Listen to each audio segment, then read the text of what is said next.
Assalamualaikum warahmatullahi wabarakatuh. Yang terhormat dosen tutor MKWU 4108 Bahasa Indonesia, yaitu Ibu Nendan Liska Gipari. Perkenalkan, nama saya Jonathan Parakas dari jurusan S1 Manajemen.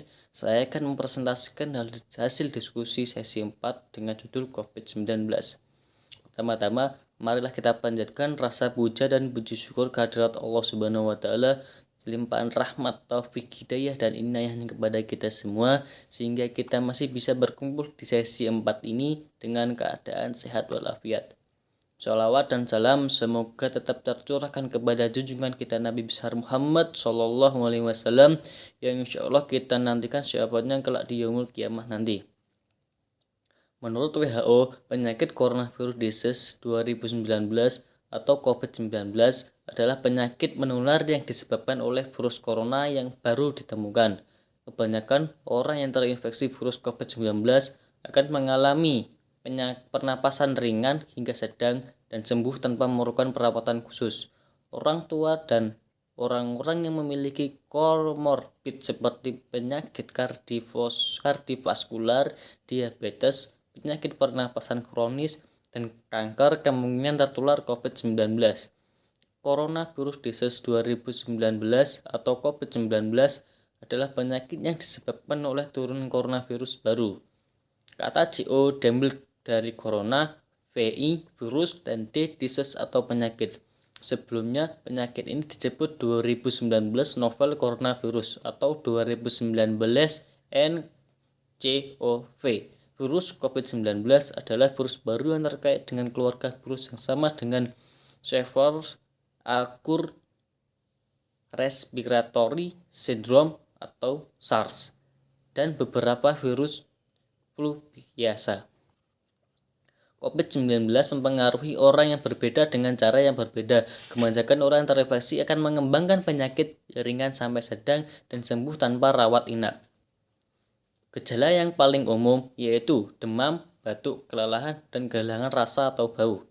Untuk gejala yang kurang umum yaitu sakit tenggorokan, sakit kepala, sakit dan nyeri, diare, ruam pada kulit atau perubahan warna pada jari atau tangan dan kaki, dan mata merah atau irisasi. Untuk gejala serius yaitu kesulitan bernapas atau sesak napas, kehilangan bicara atau mobilitas atau kebingungan, dan sakit dada. Orang dengan gejala ringan yang dinyatakan sehat harus mengelola gejala mereka di rumah.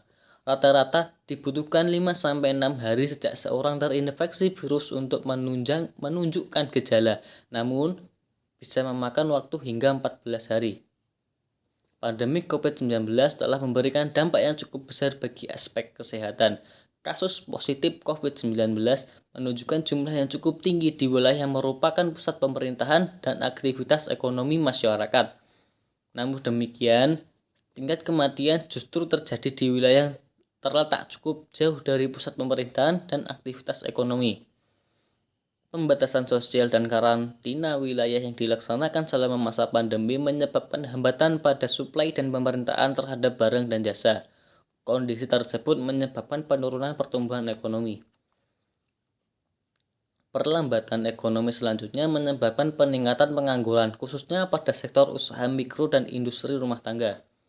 Dampak pandemi COVID-19 pada bidang sosial adalah peningkatan kemiskinan. Peningkatan kemiskinan umumnya terjadi di wilayah yang memiliki jumlah keluarga rentan miskin atau hampir miskin. Dampak pandemi COVID-19 terhadap kemiskinan dapat berlangsung dalam periode yang cukup panjang, bahkan dapat mempengaruhi kualitas generasi mendatang. Dampak yang dirasakan dalam dunia pendidikan yaitu murid dan guru pada proses pembelajaran mengajar selama masa pandemik ini adalah sarana dan prasarannya yang belum memadai, kemampuan menggunakan teknologi, serta belum terbiasa pembelajaran jarak jauh. Tidak hanya itu saja, namun sektor spiritual beragama juga diajak bekerja sama dalam penanganan COVID-19. Segala bentuk kegiatan ibadah yang sifatnya mengumpulkan massa dilarang sementara waktu hingga kondisi yang menjadi lebih baik.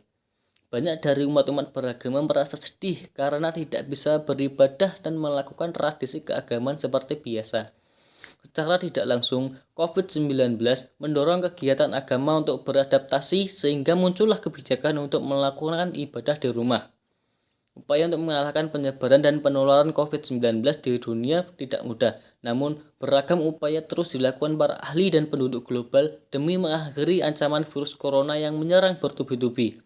Di beberapa negara, termasuk Indonesia, pemerintahan membuat pedoman dan protokol kesehatan untuk menghadapi COVID-19 dan konsisten menjaga kesehatan imun dan iman. Di negara kita, protokol kesehatan ini dikenal dengan sebutan 5M. Protokol kesehatan 5M terdiri dari 1. Mencuci tangan. Rutin mencuci tangan hingga bersih adalah salah satu protokol kesehatan yang cukup efektif untuk mencegah penularan COVID-19. Untuk hasil yang maksimal, cuci tangan setidaknya selama 20 detik beberapa kali sehari, terutama saat sebelum memasak atau makan, setelah menggunakan kamar mandi, setelah menutup hidung saat batuk atau bersin, membunuh virus dan kuman-kuman lainnya. Gunakan sabun dan air untuk pembersih tangan dengan alkohol setidaknya dengan kadar 60%. 2. Memakai masker. WHO mengeluarkan himbauan agar semua orang, baik yang sehat atau sakit, agar selalu menggunakan masker saat beraktivitas di luar rumah. Penggunaan masker di dalam rumah perlu dilakukan ketika 1. Terdapat anggota keluarga yang terinfeksi COVID-19. 2. Terdapat anggota keluarga yang berpotensi terkena COVID-19 karena aktivitas di luar rumah. 3. Merasa terjangkit atau mengalami gejala COVID-19. 4. Ruang sempit. 5. Tidak bisa menjaga jarak minimal 2 meter. 3. Menjaga jarak. Protokol kesehatan lainnya yang perlu dipatuhi adalah menjaga jarak. Protokol kesehatan ini dimuat dalam keputusan Menteri Kesehatan RI dalam protokol kesehatan bagi masyarakat di tempat dan fasilitas umum dalam rangka pencegahan dan pengendalian COVID-19.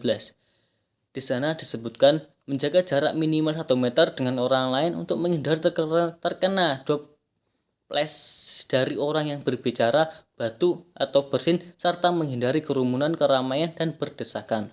4. Menjauhi kerumunan. Selain 3 hal di atas, menjauhi kerumunan merupakan protokol kesehatan yang juga harus dilakukan. Menurut Kementerian Kesehatan RI, Kemenkes, masyarakat diminta untuk menjauhi kerumunan saat berada di luar rumah. Ingat, semakin banyak dan sering kamu bertemu orang, maka kemungkinan terinfeksi virus corona pun semakin tinggi. Oleh sebab itu, hindari tempat keramaian terutama bila sedang sakit atau berusia di atas 60 tahun atau lansia. Menurut riset, lansia dan pengidap penyakit kronis memiliki resiko yang lebih tinggi terserang virus corona. 5. Mengurangi mobilitas.